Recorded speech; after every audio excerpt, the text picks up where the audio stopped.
한 발 더 깊이 있게 뉴스 속으로 시사인이 만드는 정치 라이브 김은지의 뉴스인 5월 22일 방송 시작합니다. 안녕하세요. 저는 시사인 김은지 기자고요. 첫 번째 코너 바로 들어가겠습니다. 쏟아지는 뉴스에 어떻게 반응해야 될지 알려드리는 시간인데요. 어김없이 김영화 기자. 안녕하세요. 네, 안녕하세요. 네, 그리고 수요일의 뉴스 리액터 김만권 박사님. 안녕하세요. 네, 안녕하세요. 김만권입니다. 네, 박사님 그런데 뭔가 눈이 촉촉한 느낌이십니다. 아니 제가 오늘 신경림 선생님 별세하셨다는 소식을 좀 듣고요. 아이고, 예. 네, 좀 마음이 좀 찹찹해졌습니다. 이게 어릴 때 워낙 존경했던 분이시고 보통 저희 어릴 때 문학 청년 이런 거 꿈꾸잖아요. 예, 그럴 때 이제 신경림 선생님 시 읽고 밤에 잠을 못 이루고 막 그랬던 적이 있었거든요. 그래서 이제 사실 가난한 사랑 노래 같은 경우는 제가 재수할 때 읽었던 것 같아요. 예, 그 재수할 때 밤에 읽고 너무 좋아서 잠을 못 잤던 적이 있었거든요. 그래서 이 가난하다고 해서 외로움을 모르겠는가, 가난하다고 해서 사랑을 모르겠는가라고 하는 시인데요. 저희들이 이제 제가 그거 읽고 잠을 못 이루던 그 청년이 선생님처럼 시인은 못 됐는데 이제 그 이후에 불평등 연구자가 됐습니다. 선생님 잘 가셨으면 좋겠습니다. 아이고, 어떻게 보면 고인에 대한 최고의 헌사 혹은 이별 인사가 아닐까라는 생각이 드는데요. 예, 김만권 박사님이 오늘 말씀하셨으니까 집으로 돌아가는 길에 많은 분들, 저희 구독자분들께서도 신경림 시인의 시를 오늘 읽어보는 것도 좋지 않을까라는 생각이 듭니다. 저희가 분위기가 이러긴 한데요. 그래도 이 뒤에 담겨있는 30만 축하 이야기도 해야 될 것 같긴 합니다. 네, 맞습니다. 예. 제가 이게 사실 방송하면서 이게 계속 구독자가 늘어나는 걸 지켜본 사람 중에 한 사람인데요. 중간에 막 매직으로 제가 숫자 바꾸기도 하고 함께 그 여정을 하셨죠. 예. 네. 그런데 이제 거의 30만에 2,000명도 채 남지 않았습니다. 이게 한 1,600명 정도. 지금 당장 누르십시오. 네. 그냥 보고 계신다면. 여기 이렇게 그러니까 같이 올라가고 있습니다. 오늘 수요일 방송 중에 여러분이 30만 만들어 주셨으면 좋겠다라는 네. 생각이 듭니다. 아유, 그래서, 감사합니다. 예. 지금 실시간 중으로 저희가 좀 보시는 재미가 있으시라고 혹은 아직도 안 누른 분이 계시다면 이걸 보면서 누르시는 재미를 느끼시라고 설치해 놨으니까요. 보시면서 구독, 좋아요, 알림 설정도 부탁드리겠습니다. 막 올라가고 있습니다. 예, 많이 눌러주십시오. 예. 자, 신기하긴 하네요. 예. 댓글에도 레몬향기님이 구독 눌렀다라고 하셨는데요. 그게 바로 저희 이렇게 카운팅 돼가지고 반영이 됐습니다. 감사합니다. 그럼 첫 번째 뉴스 들어가 볼까요? 네, 최상병 특검법이 헌법 파괴. 네, 어제 정진석 대통령 비서실장이 최상병 특검법 거부권 행사한다는 내용에 대해서 이야기한 말이죠. 네, 어제 윤석열 대통령이 최상병 특검법에 거부권을 행사했습니다. 그 정진석 비서실장이 브리핑을 열고 헌법 정신에 부합하지 않는다라는 이유를 밝혔는데요. 25년간 국회가 13회에 걸친 특검법을 예외 없이 여야 합의에 따라 처리해 왔다라면서 야당이 일방 처리한 특검법은 상권 분립 원칙을 지키기 위해 여야가 수십 년간 지켜온 소중한 헌법 관행을 파괴했다라고 말했습니다. 또 제2 요구를 하지 않으면 대통령의 직무유기다라는 발언까지 나왔는데요. 하지만 사실과 다른 부분이 있습니다. 지금까지 국회를 통과한 특검법을 보면요. 2003년 대북 송금 특검법의 경우에 민주당이 퇴장한 채 야당이 처리했고 또 2007년 BBK, 2020년 세월호 특검의 경우도 여야 합의가 이뤄지지 않고 통과됐습니다. 또 대통령실은 수사가 끝나고 특검이 진행되어야 한다라는 입장이지만 윤 대통령이 검사 시절 특검법 수사팀장을 맡았던 국정농단 특검법도 검찰 수사 진행 중에 국회를 통과한 바 있습니다. 한편 어제 공수처가 김계한 사령관과 박정훈 대령의 대질 조사를 할지도 관심이 집중됐는데요. 이른바 VIP 경로설의 진상을 파악할 기회였습니다. 하지만 김 사령관 측의 반대로 불발됐는데요. 김 사령관은 해병대를 책임지고 있는 최고 지휘관과 부하가 대면해서 시시비비를 가리는 것은 해병대에 더 큰 상처를 준다. 본연의 임무를 수행하는데 지장을 초래할 우려가 있어 대지를 거부한다라고 말했습니다. 오늘자 동아일보는 경로설에 입을 꾹 다문 채 특검 거부에 대해 이해를 바랄 수는 없다라고 썼고요. 조선일보는 민주당 특검안이 법리엔 안 맞지만 국민이 의문을 가진 것도 사실이라는 사설을 냈습니다. 네, 지금 이 시간에도 사실 숫자가 올라가고 있었는데 자막 때문에 안 보이시는 분들이 꽤 있을 거예요. 네. 예, 이따가 저희가 자막을 뺄 예정이니까 올라가는 숫자를 보시기도 하는 재미를 느끼시라는 말씀을 드리면서 정치 철학자이시니까 네. 이 이야기를 여쭤보지 않을 수밖에 없습니다. 헌법 정신에 부합하지 않는다라고 말했는데요. 헌법 정신 어떻게 해석해야 될까요? 저도 이게 헌법 정신에 부합하지 않는다고 하셔가지고 어떤 헌법 정신에 부합하지 않는 건가 계속 이제 생각을 해봤는데요. 이게 만약에 구체적으로 어디가 해당된다라는 말씀을 해주셨으면 더 좋았을 텐데 지금 문맥상에 보면 여야가 합의하는 관행을 이야기하시는 것 같아요. 그런데 이건 여야가 합의해서 일을 처리하는 거 의회 관행이지 헌법 정신은 아닙니다. 헌법 정신에 여야가 합의해야 된다라는 이야기는 없습니다. 그리고 무언가 잘못될 때는 어쨌든 경쟁하는 체제에서 어떤 하나의 당이 지지하고 반대할 수 있으면 근본적으로 거기에 합의 없이 어떻게 진행되는 상황도 있을 수 있겠죠. 그런데 만약에 그런 상황 모두를 갖다가 다 이제 만약에 우리가 반헌법적이라고 이야기를 한다면 그러면 우리가 반헌법적인 일을 국회에서 늘상 일상적으로 하는 어떤 그런 일이 벌어질 수도 있는 겁니다. 그래서 솔직히 여기서 헌법 정신에 맞지 않다라는 말 자체가 무슨 말인지 어떤 의미인지 어떤 맥락인지에 대해서 솔직히 말하면 이해는 가지 않습니다. 그리고 제가 볼 때 오히려 이게 특검법을 거부하는 게 저는 반헌법적이라고 생각하는데요. 실제 우리나라 헌법 10조는 국가가 이 소위 말해 개인이 가지는 불가침의 기본적 인권을 확인하고 이를 보장하는 의무를 진다라고 되어 있습니다. 그리고 이건 10조 같은 경우에는 근본 조항이라 바꾸지도 못하는 조항입니다. 그런데 여기에 대해서 최상병 경우가 바로 이렇게 불가침의 기본 인권을 침해당한 경우입니다. 그리고 이걸 밝히는 일을 꺼리는 일이 오히려 반헌법적인 거지 지금 이 상황 자체를 두고 반헌법적이다 뭐다고 말하는 게 저는 아주 우스운 상황이다라는 생각이 들어요. 네. 네. 그런데 어제 추경호 원내대표는 바이든 미국 대통령의 예를 들면서 바이든 대통령도 거부권 11번 행사했는데 탄핵 거론되지 않았다 이런 이야기를 했거든요. 소위 말하는 미국 명문대에서 수학하지 않으셨습니까, 박사님? 이 미국 사례가 지금 한국의 어떤 비유에 맞는 건가요? 사실 미국과 우리는 완전히 다른 국가입니다. 왜냐하면 같은 대통령제를 가지고 있어도 미국의 대통령은 의회보다 힘이 없습니다. 그러니까 우리나라는 제왕적 대통령제라고 부르지만 미국은 사실상 의회가 대통령을 충분히 견제하고도 남을 만한 힘이 있는 국가입니다. 그리고 미국은 대통령제 국가라도 대통령이 국내 정치와 관련해서 그렇게 영향력을 발휘할 수 있는 여건이 되지 않습니다. 의회의 동의 없이 할 수 있는 일이 사실상 없다고 봐야 됩니다. 없다고. 오히려 외교 쪽의 몇몇 권한만 대통령이 일방적으로 가지고 있는 몇몇 권한이 있는데 그것도 다 사실은 견제가 가능합니다. 그래서 기본적으로 우리가 의회와 행정부의 관계를 들여다보면 미국은 의회가 절대적인 주도권을 가지고 있습니다. 하나 예를 들면 미국은 예산안으로 정부를 셧다운 시킬 수 있습니다. 소위 말해. 예. 그래서 예산을 가지고 너 우리 예산안 합의 안 해줄 거야. 그러면 정부를 셧다운 시킬 수 있는 능력이 있는 게 미국의 의회입니다. 그런데 이런 나라에서 대통령이 거부권을 행사하는 것과 그리고 우리같이 제왕적 대통령제에서 대통령이 거부권을 행사하는 건 그 의미 자체가 다르다라고 말씀드리고 싶고요. 그리고 미국 같은 경우가 사실 우리가 최상병뿐만 아니라 우리 가족 비리에 대한 어떤 특권 같이 다 그렇게 거부가 되고 있잖아요. 미국에서도 상당히 대통령이 거부권을 행사했다고 할지라도 그 거부권 사례를 찾아보면 자기 가족 비리 같은 것들을 밝히겠다고 하는 것에 대해서 거부권을 행사한 사례는 없습니다. 그리고 오히려 닉슨 같은 경우에는 자기 비리를 밝히려는 특검단을 해체시키려다가 사실상 탄핵까지 갔고요. 그리고 탄핵되기 일보 직전에 그냥 자기가 물러난 겁니다. 그래서 기본적으로 이게 맥락이 안 맞는 말이다. 너무 형식적인 걸 들여다보면 안 된다. 그리고 바이든도 사실상 초기 2년 동안에는 거부권을 행사한 적이 없습니다. 2년이 지나서야 행사하기 시작합니다. 그리고 거부권을 행사한 것도 뭐였느냐? 첫 행사한 내용이 뭐였느냐? 소위 미국의 연금을 갖다가 투자할 때 ESG, 기업의 사회적 의무를 같이 들여다보게 되어 있는 어떤 법안을 폐지하자라고 하는 공화당에 대해서 그런 것들을 이제 들여다봐야 되는 시대다. 라고 이야기했고 그리고 많은 사람들이 오히려 바이든의 거부권 행사를 지지했던 경우입니다. 이건. 그래서 똑같이 보면 안 된다라고 말씀드리고 싶습니다. 네, 사실 우리나라에서도 대통령이 본인이나 측근 비리에 대해서 특검법 거부권 행사한 건 처음이다라는 이야기도 드리고 싶네요. 우리에게도 없던 역사를 만들어가고 있다라는 사실을 짚으면서 두 번째 뉴스 키워드 넘어가 볼까요? 네, 소신 투표 더 나올까? 네, 공개적으로 최상병 특검법에 찬성표를 예고한 여당 의원들이 있죠. 네, 28일 예상되는 제2결에서 여권 이탈표가 17표 이상 나오면 최상병 특검법은 가결됩니다. 이런 탓에 여당의 이탈표 단속에 비상이 걸렸는데요. 추경호 원내대표는 어제 기자들과 만나서 단일 대오에 이상 기류가 발견되고 있지 않다라고 말했지만 공개적으로 찬성표를 예고한 의원들이 속속 나오기 시작했습니다.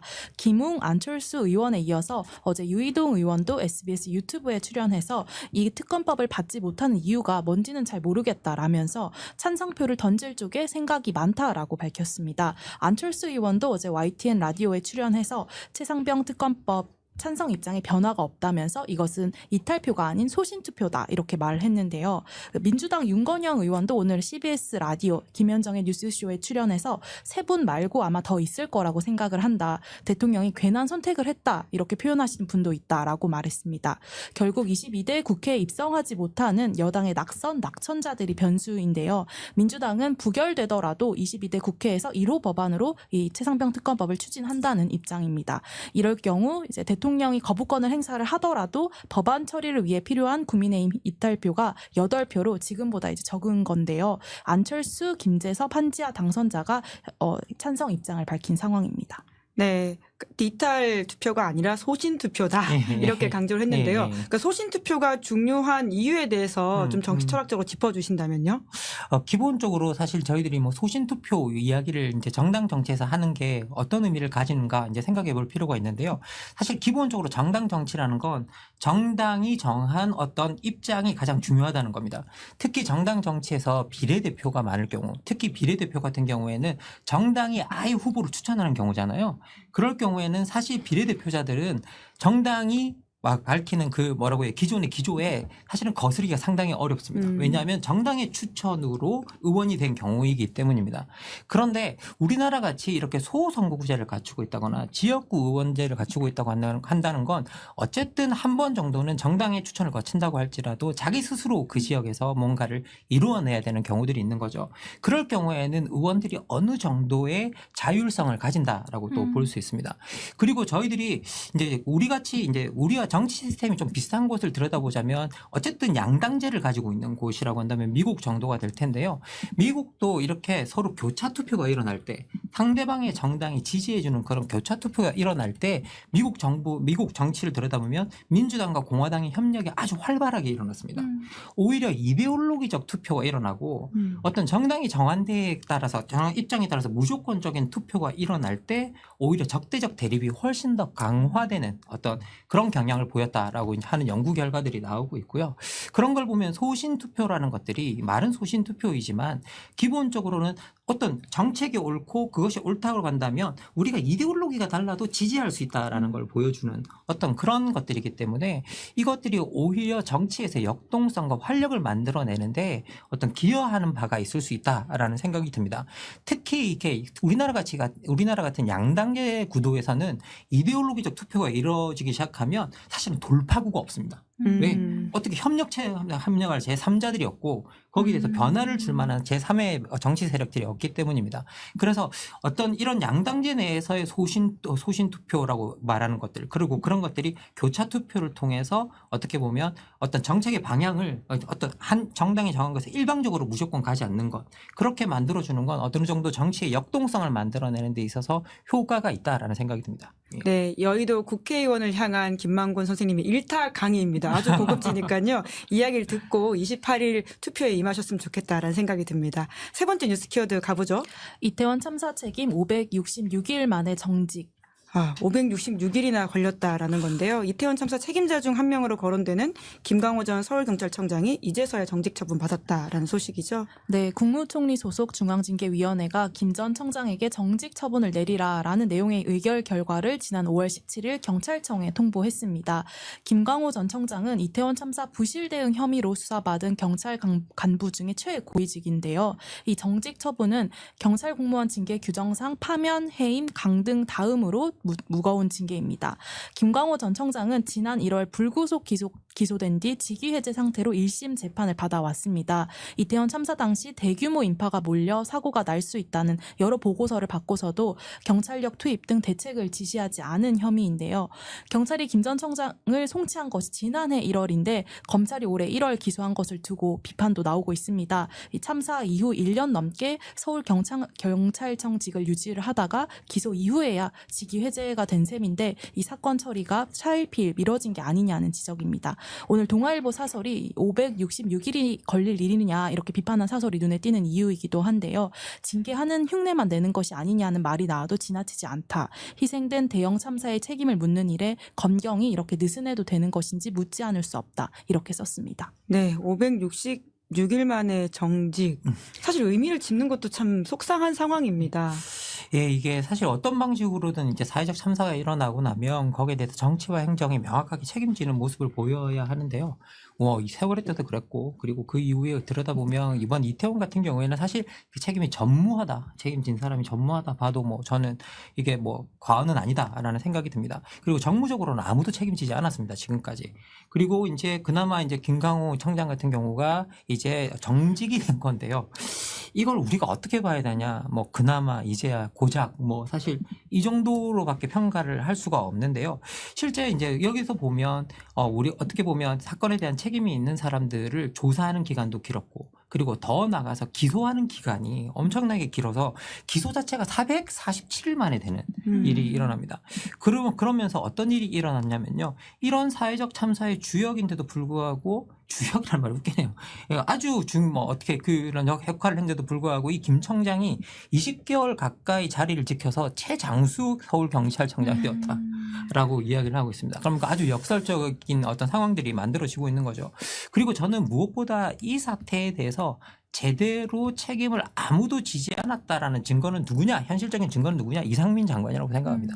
행정안전부 장관이 그대로 자리를 지키고 있고, 지금도 지금도 장관이죠. 지키고 있고, 그리고 이태원 이후에 오송 참사 같은 일들이 또 일어났고, 그리고 그 이후에 우리 국민들이 무정부 상태라는 해시태그를 막 달아가면서 이야기할 정도였는데도 여전히 같은 사람이 장관의 자리를 지키고 있다는 것 자체가 지금 사회적 참사에 대해서 아무도 책임진 사람은 없다라는 상징이다라는 말씀 드리고 싶습니다.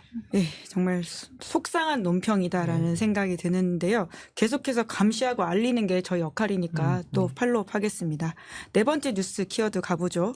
네, 개인적인 희망 말한 금감원장. 네, 금융감독원장의 발언을 일축하면서 대통령실 관계자가 한 말이라고요. 네, 이복현 금융감독원장이 지난 5월 16일 기자들과 만난 자리에서 공매도 전산 시스템 준비 과정을 거쳐서 이르면 다음 달을 목표로 공매도 일부 재개를 추진하겠다고 밝혔습니다. 공매도 중단이 자본시장에 미치는 여러 부작용이 있다라는 취지였는데요. 현재 주식시장 공매도는 지난해 11월부터 국내 모든 종목에 대해 금지되고 있습니다. 이에 대통령실이 오늘 금감원장의 발언에 대해서 이해관계자의 의견을 수렴하는 과정에서 나온 개인적인 희망 정도로 말씀하신 듯하다라면서 일축을 했습니다. 얼마 전 해외 직구 금지 철회에 이어서 이 정책 엇박자가 반복되고 있는 모양새인데요. 비슷한 사건이 또 있었습니다. 고령 운전자 조건부 면허제 도입도 논란이 되자 하루 만에 수정을 한 건데요. 국토교통부와 경찰청이 고령 운전자의 운전 자격을 관리한다면서 야간 운전이나 고속도로 운전 금지를 조건으로 면허를 허용한다고 밝혔습니다. 이를 두고 노인 차별이다, 화물차 기사 같은 생계형 운전자를 고려하지 않은 조치라는 비판이 커졌습니다. 최근 SNS 활동을 늘리고 있는 한동훈 전 위원장도 여기에 가세했는데요. 불가피하게 시민의 선택권을 제한할 때는 최소한도 내에서 정교하게 해야 된다라고 썼습니다. 이 논란이 거세지자 경찰청은 고령 운전자라는 단어를 하루 만에 고위험 운전자로 수정했습니다. 네, 정책의 혼선이 반복되고 있는 모양새입니다. 결국 원인이 뭔지 짚어야 될 것 같은데요. 왜 이런다고 보세요? 기본적으로 사실 정책의 혼선이 반복되고 있다는 건 기본적으로 정책의 일관성이 없다라는 거죠. 정책의 일관성을 주는 건 국민들이 어떤 삶에 있어서 예측을 가질 수 있기 때문에 그 정책의 일관성은 너무나 중요한 부분입니다. 그리고 이제 근본적으로 정책이 일관적이지 못하다라고 했을 때 그 원인은 대체로 다 원인을 제대로 파악하지 못하고 있거나, 그리고 그 원인에 대한 대응책을 제대로 세우지 못했을 때 일어나는 일이죠. 그리고 어떻게 보면 우리가 하나의 예를 들어서 이게 우리 고령 운전자 문제를 어떻게 대처할 건가, 만약에 이런 이야기를 한다고 그런다면 그것을 제한해서 해결할 것인가, 아니면 이 고령화되어 가는 사회에서 운전자들이 늘어날 수밖에 없다면 그것에 대해서 어떻게 더 안전하게 뭔가 운전할 수 있는 방식으로 정책을 세울 것인가. 이제 우리가 정책의 방향이 그런 방식으로 서야 되는데 지금 현재 우리 정부 같은 경우에는 뭐가 안 되면 다 제한하려고 드는 방식으로 뭔가 문제를 해결하려고 하고 있고 그래서 뭔가 그 문제를 갖다가 제한한다라는 사실 자체로 아주 간편하게 문제를 해결하려고 하고 있는 건 아닌가라는 생각이 듭니다. 간단하게 문제를 해결하려고 하지 마시고 좀 더 복잡하게 우리 삶의 지형을 들여다보면서 어떻게 우리 국민들이 실제 삶을 살아가고 있는가를 고려하면서 그것들을 좀 더 장려하고 그런 삶의 방식이 좀 더 잘 지속될 수 있는 방향으로 정책을 세우셨으면 좋겠다라는 생각이 듭니다. 네, 여의도만이 아니라 용산까지 퍼져야 될 방송인 것 같습니다. 네, 와중에 팍스소다님께서 헐 구독 누르니 바뀌냉이라고 써주셨는데요. 저희가 실시간으로 구독자 숫자를 이제 보여드리고 있는데요. 방송하는 중간에도 50명 이상이 이게 구독 수를 누르셨다고 해요. 계속해서 보시면서 지금 이 방송 나중에 다시 보기로 보시더라도 누르시면 다음에 반영이 된다라는 말씀을 드리면서요. 오늘 5월 20일 뉴스 리액션 여기까지 살펴보도록 하겠습니다. 두 분 수고하셨습니다. 네, 1,500명 남았습니다. 네, 고맙습니다. 잠시 후에는 김종대의 정치 풀 악셀이 방송됩니다. 오늘 보조석에는 김용남 전 의원님이 함께 하십니다. 기다리시는 동안 구독, 좋아요, 알림 설정 부탁드리고요. 잠깐만 이따가 돌아오겠습니다.